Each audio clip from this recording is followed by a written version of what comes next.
Hi, everybody. This video is about the key religious symbols that Dostoevsky uses. Remember when we were talking about Kierkegaard and I discussed some non-religious or non-theistic, non-Christian ways of understanding Kierkegaard's conception of the human condition and the greatest or most authentic way to live? I think the exact same thing is true of Dostoevsky. Now, there can be no doubt that Dostoevsky is a Christian, or at least puts his views in Christian terms. You simply cannot read the novel and miss all of the religious symbolism and metaphors in it. But this is not standard Christianity. This is not telling you that meaning comes in the afterlife and that everything in this world will eventually be made good because of some other world. And all we need to do is believe certain tenets and then we will be saved, like believe that Jesus is the Son of God or various other bits of dogma. It is not like that at all. It is about the way in which we live in this world now that defines us and that manifests whether we are saved or not. Being saved is not getting to go to heaven after you're dead. That's not it. It's a certain way of living your life now. And it doesn't have to be in a thoroughly Christian way. In fact, in order for Alexei to get this thing, to live in the right way, he has to leave his monastery and stop living in the religious way that he does, according to Dostoevsky's novel. So let me say that there's actually a way in which Dostoevsky pushes very naturalistic and not thoroughly religious conceptions of his religious talk, where you can understand these in a symbolic form. So Christ, we can think of when he talks of Christ as a guide. Christ is actually a symbol for the example of how we can get our lives into the right form. That is how we can be saved, through Christ's example. But it's not because someday we're going to die and then get raised up to heaven. It's because we can by understanding what he means by Christ now, we can actually start living in our lives in the right way. So he talks continually about the image of Christ, and the Christ figures like Markle work in this way as salvific figures, as figures who are the path to salvation, because they provide a pointer or a guidepost as a kind of example about how to live. Let me give you one more example besides the ones on the screen here. Pause your videos and read through this long passage from 294. Because this is really central about these themes about the directionality of belief and faith. Because if you have belief, you believe in the right way, this will allow you to see the world in a different lens. This relates to this conception about the mystical experience of redefining the human condition and indeed the entire world around us. And so Dostoevsky says, what is the word of Christ without an example? The people will perish without the word of God, for their souls thirst for this word and for every beautiful perception. We have a deep need to get in touch with our spiritual side, and it is through understanding the example of Christ that we can do this.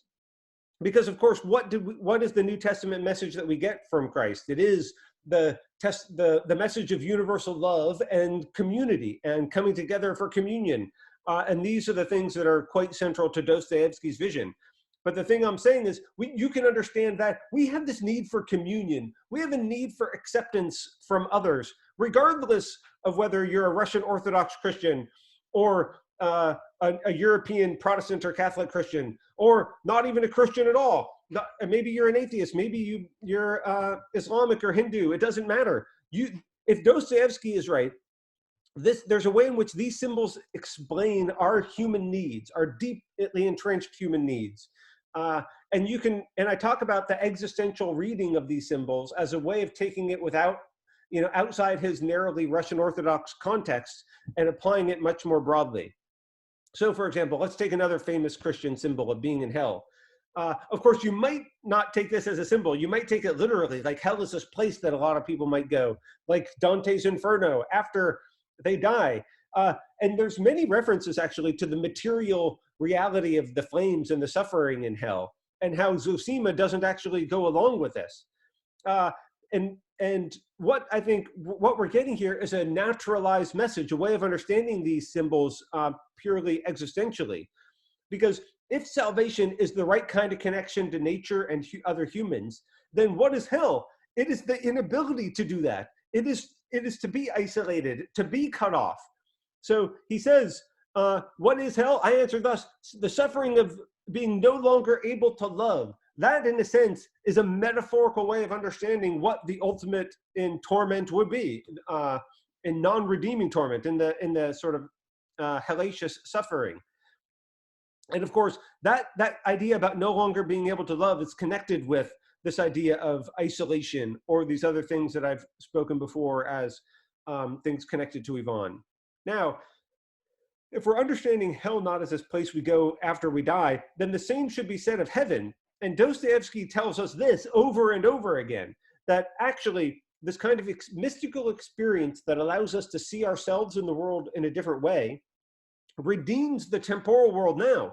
It's not that this temporal world is actually a horrible place full of sin and we need to move on from it and everything will be redeemed in the afterlife. Rather, if you are saved, if you have the right relationship to yourself and to the sacred now, you will realize that you are in paradise now, that this is paradise, that we have eternity in time, that the eternally meaningful, the eternally great, the concept of paradise is actually realized in time now. And we see this in many other passages too. I've given you a couple more quotes. Here's a way of thinking about these things in the existential version, like that we're talking about matters of the soul, psychological matters. So this is about how you live your life now. Can you heal your own soul? Can you figure out how to connect with other people to recognize and to make great the world that we're living in currently? And as he says, I mean, this really sums up the key insights, I think. And what I'm doing in a lot of these passages is I'm taking these insights from Markov and Zosima, because I think Dostoevsky is giving you a window here into the ways in which we get saved. And of course, I will argue very carefully in the next videos that I'm not making this up, that actually, literally, this is the way in which the characters of Dostoevsky's novel are going to get saved. And it's through a repetition of precisely these sorts of experiences. So Dostoevsky says, the kingdom of heaven will come to them, no longer in a dream, but in reality. I mean, this is exactly what I am talking about, that the kingdom of heaven is not another place. It is what you can have in this world, in this reality, by getting into the right relationship. Salvation can happen here. So even though Dostoevsky's novel is Christian through and through, and its use of Russian Orthodox Christianity is absolutely essential to it, I think there are many seeds within the novel to understanding these symbols in an existential manner, as speaking much more broadly than somebody who's living in the 1800s in Russian Orthodox Christianity and the kind of human condition they were experiencing, but any kind of human condition.